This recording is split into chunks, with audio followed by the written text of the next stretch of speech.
You sure this time? Yeah, we are recording. We're live, we're recording. Morning, Yiannis. How are you? Morning, guys. I'm good. Thanks. Yourselves? Good, yeah, Yeah, very thank good, you. very good. Now, last Good. time we saw Yiannis, it was England v South Africa rugby, Yeah. and we lost. And then we had to leave the hotel when it was absolutely smashing it down with rain. Do you remember? Yeah, that was Horrible. Oh, yeah, it was a horrible day, wasn't it? Yeah. It was so grim, so grim. So Yeah. how are you? Yeah, not bad. Thanks. Yeah, all good. Just going along with the flow, really. It's tough times, isn't it, at the moment? You just got to go along with it. Definitely. Yeah. So we've already picked up on Yiannis's new haircut.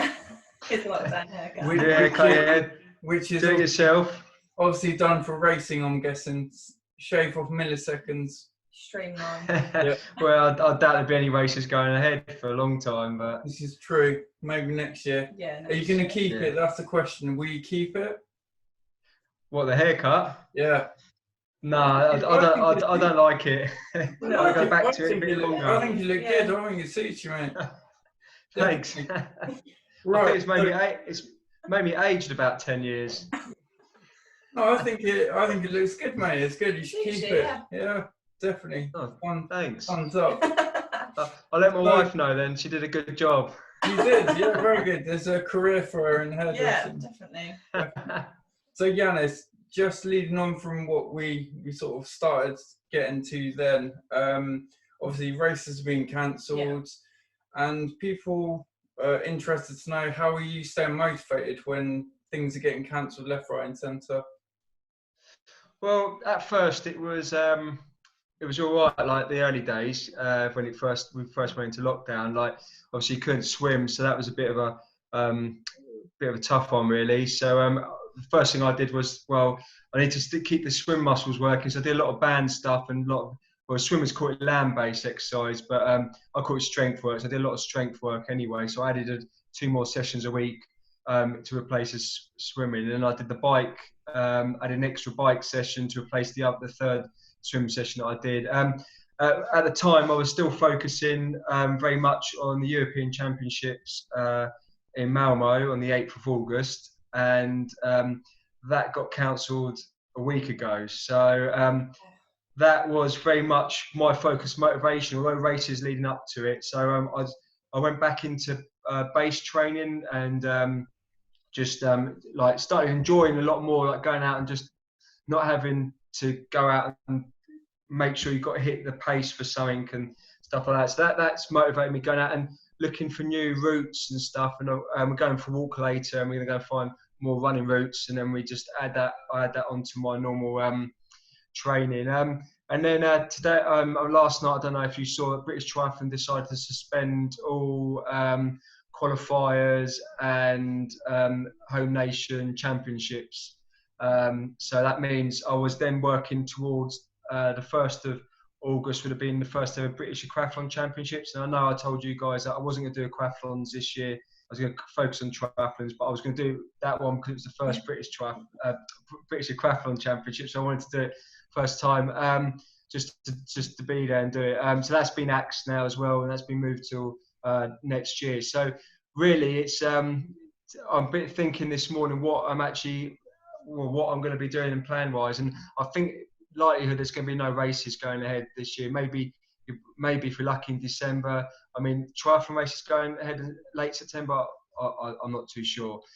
So motivation is just to keep ticking along, not to stop, because it's important for your mental health and well-being, just to keep going. And it's also now's the time to change things up. So you don't have to do the same training all the time, because of if you keep doing the same training all the time, you're going to become stale. So step back a bit, look at what you want to achieve and what you want to improve, and maybe work on your technique stuff. So there's things I'm going to be looking at in the next week or so, what to do. I mean, I've been focusing more on the bike, so it might be that I might even cut the running down a little bit and focus even more on the bike to improve, so more gains for next year. So that's my motivation at the moment. Join our little Strava challenge, mate, Yeah, in June. we've got a Strava challenge going. Yeah. How many Ironman bikes can you do in a week? I don't really use Strava, but admit I don't use it. I haven't used it for quite a while, but I do go on it now and again. You might win, mate. You might win. So I did a Hever Castle. I think it was a virtual one, just for I'm an ambassador for them, so I just did it as a part of training. I think I came 5th of just I was on my easy day. So I wish, but I might next time I might try and race it because they seem quite fun, but gives you something to work towards, doesn't it? Yeah, I was going to say, I've seen you doing a bit of virtual racing, so that's pretty cool. And your work situation's changed quite a bit as well, hasn't it? Yeah, it has. So it is actually taking its toll on training as well. So Monday to Wednesday, I work in a hospital, completely different skill set to what I do. So I'm normally an office-based, I'm an analyst for the NHS.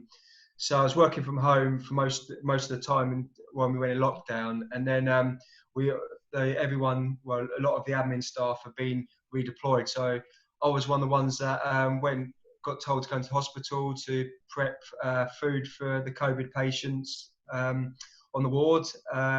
So I was I'm not going to lie, I was a bit nervous and a bit scared to start off with. It's not as bad as it looks on the TV, but obviously I'm putting my life at risk and stuff, and I did say I wanted to help. So in terms, that is quite tough because I'm there Monday to Friday, I'm there 8 till 4, and I'm on my feet 8 hours a day, whereas the staff there work in the kitchen. They normally do 4 to 6 hour shifts. And then I come back and do training, and the first couple of weeks my legs were completely knackered. I was really struggling, so I had to adjust again my training for that. And then the other 2 days a week I'm at home doing my normal job or essential tasks that I can do. So it's quite tough, but it's the way it is at the moment. I don't think it'll be for much longer, but it's helping. So yeah, definitely. Right, your turn. Okay, so which one piece of kit or equipment could you not live without? Or what now? In these times, or let's do it in 2. So normal, so 2. non-lockdown and lockdown. Okay, so I'd say at the moment, lockdown would be weights, proper gym weights. I know it sounds bad, but I got told to get some not dumbbells. I've got some like 10-kilogram dumbbells. Don't do it. They're not helping. I've got a kettlebell, 12-kilogram kettlebell. You could do so much with a kettlebell. It was all right to start off with, but after a few weeks, I've got used to all of it. So I'd say the most important thing is probably I'm missing the gym and having some gym weights, some proper like heavy weights. You know, the proper robust ones. You know, ones you can put in a rack and on you. You know, them sort of ones. They're quite costly as well. So and you probably can't get hold of them now. So that's that. And it's a tough one when you're not in lockdown. I'd say, it's quite a hard one. I'd probably say my running watch. I was going to go trainers, but I'd say my watch. My watch does everything. So being an analyst, I look at every single part of my training, my data. I have a massive spreadsheet for it, so I can tell you what reps I did and what I was feeling that day. So having a watch, I think is probably the most important bit of equipment I probably couldn't live without. I probably couldn't do because I like to go by my heart rate, so I probably couldn't go by feel. If I was doing an easy run, I'd probably go out too fast. Lots of people do. What watch do you have, Yiannis? So I've got 2 at the moment I'm using. I've got the Polar Vantage V, which is the Polar's top spec watch, which is quite good. And I've got what I'm wearing at the moment. I'm wearing the so it's the Polar V I'm wearing, but also they've got the Grit X has just come out, and quite like that. It's more of a robust and outdoor triathlon watch, and I used it for sea swimming the other week, and it was quite good. But it's got thing is they're 2 different watches with they've got 2 different things that you can use. So one tells you if you're burning carbs or fat, and it tells you like little things, when the other one doesn't tell you at the moment. So so I like to bit of a interesting. I'm a bit of a geeky person like that. That's all right. Now, okay, so I think we leave that one to the end. Yeah. All right. Yeah. All right. Go on. You go. So how do you deal with pre-race nerves? Oh, well, okay. So I've learned, it does come down to experience. I've learned a lot over the years. So I'm always nervous before races. I'm never going to be calm. And my wife would say to me, I normally, leading up to a big race, I get ratty. So she just leaves me be. What I've learned, though, is that you've got to just control what you can control. So the most important thing is that you mustn't go out. If something happens, like I'll tell you an experience in a minute, but if something happens, you just got, and it's outside of your control, you just got to forget about it and just move on and just do what you can, and just, as I said, control what you can control. So, for example, I use I've got loads of examples, but I used the National Aquathlon Championships last year. Great shape, looking forward to it, perfect. The night before, the alarm goes off in the hotel at 12 o'clock at night. The fire alarm wakes everyone up. Cut a long story short, I'm still up at 4 in the morning, can't get back to sleep, laying there and shattered. I had to get up and go for a walk, get some fresh air. Managed to get some sleep for about an hour and a half because I had to be up early, and turn up to the race, was completely shattered. And you just got to try and not be nervous about it, and just got to do what you can. And I had a really good race in the end. So that was one of the things I've learned, is just control what you can control. I understand you will get nervous, but use your experience. And the way I treat it as any race, just use any race as just a normal race, and just don't think about anyone else. Just think about yourself, and I always do it for me. So it's all about me. So I take the pressure off for the time being. Once the whistle goes or whatever, that's it. It's a different story. But yeah, that's how I deal with it at the moment. Cool. Right, Yiannis, this is a good one, mate. You'll enjoy this. All right. So this is from Sam, by the way, one of our members. Okay. We can't take credit for this. All right. So would you rather be attacked by 1 horse-sized duck or 10 duck-sized horses? What was the first one? A horse-sized duck, so a massive duck. So we think that he means a big duck when you're swimming, or 10 little ducks when you're running. Yeah. Which one would you rather be attacked by? I'd say the big duck. The small ones have been more lethal. They come at you and keep coming at you. Yeah. See, you just can't prepare for a question like that. No, I've been stung by jellyfish though in a World Championships race. I don't know if that helps. Where was that? So that was 2018 in Middelfart in Denmark. So it's the World Aquathlon Championships.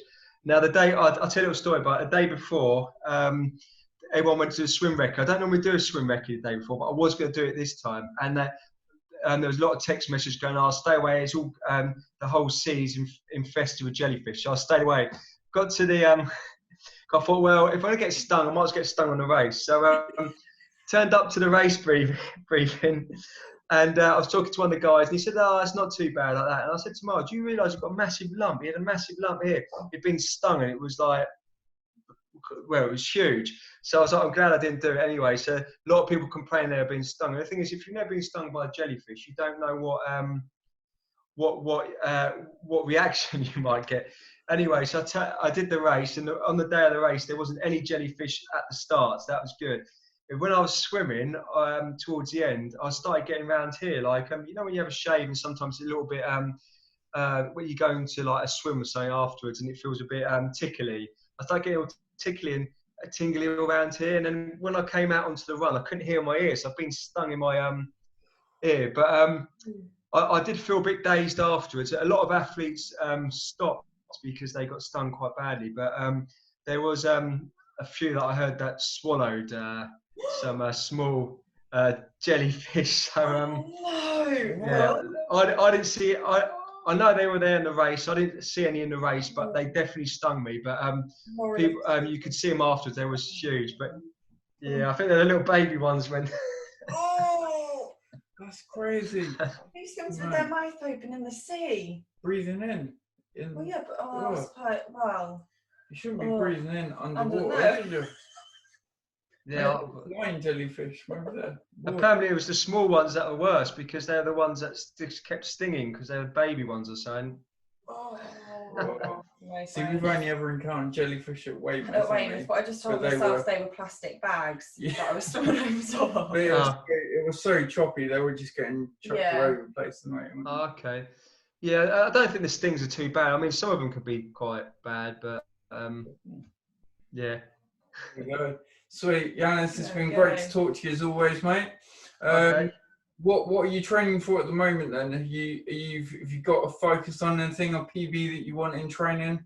Well, I'm still hoping that there's going to be. I'm hoping Hever Castle still goes on in September. I mean, yeah, it could be a small risk September. I mean, there was a National Triathlon Championships in September, but that's obviously now been that still go ahead the race, but it won't be a championship, so that's been axed. So whether I do it or not, I might just do Hever because it's nearby.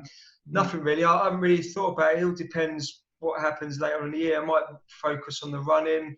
I might even do. I know duathlon's quite a winter sport, isn't it? I think. Yeah, absolutely. So I might try and give some duathlons a more of a go towards the end of the year.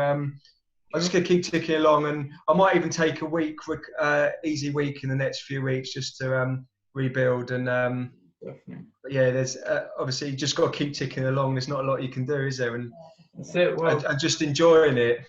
Exactly. Well, there you go. So you got any more questions, or? I think. Well, unless you've got something. I can't think of any. I think the whole jellyfish. Yeah, the jellyfish thing was like that's the end point of this one. Okay. Cool. But if you ever want any more questions, I think just give me a shout, and I'm happy to. Yeah, we'll do. We'll do. Thanks, Yiannis. You take care. Okay. Thanks a lot. Take care, guys. See you later. Bye. Bye.